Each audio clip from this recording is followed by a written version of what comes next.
Hi, I told you I'd be back right after the session to walk you through this amygdala prefrontal cortex concept to set the goals with your children as well, right?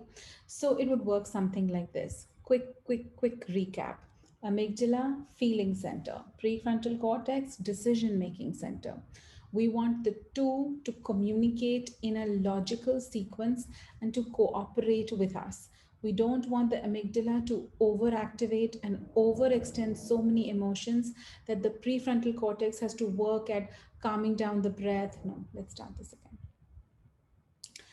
Hi, it's me. I promised I'd get right back on here and share this little video clip about how you can do the goal setting concept with your children using the prefrontal cortex and amygdala concept we learned about during the community today. So let me take this through step by step by step. All right.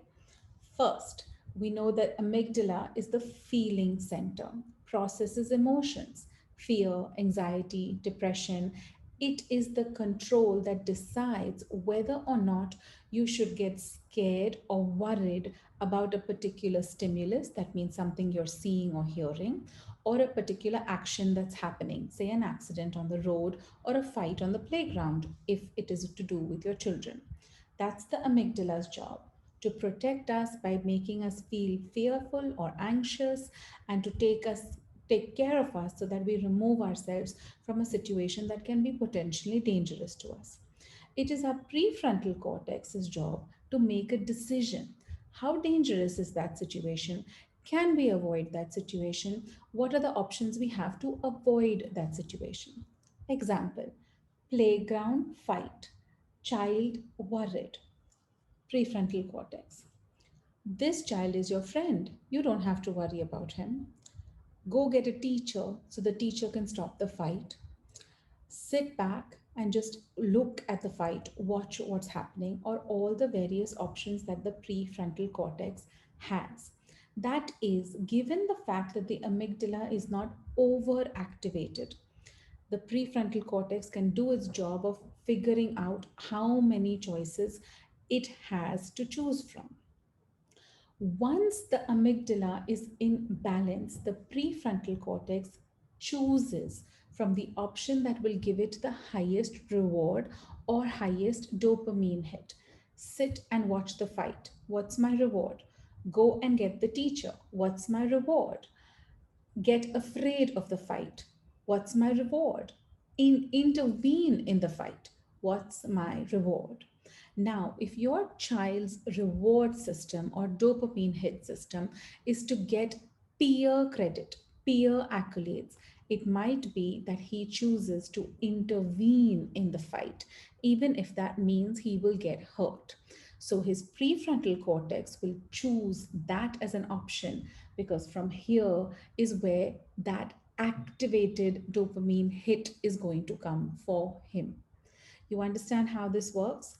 Now, in context with goal setting, you want to choose goals which will give him or her that respective dopamine hit. Example: goal, you read for 10 minutes before bedtime.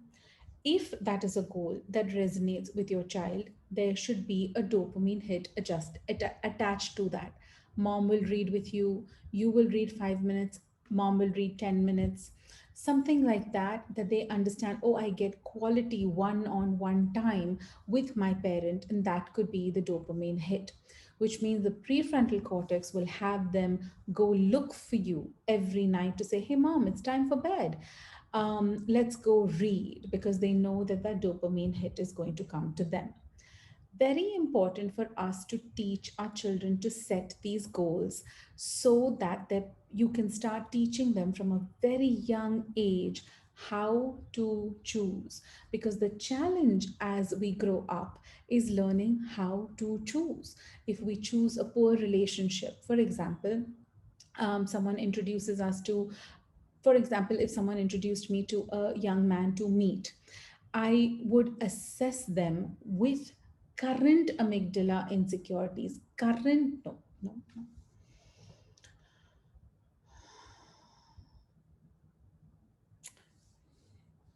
For example, as they grow up and as they go on to work for somebody.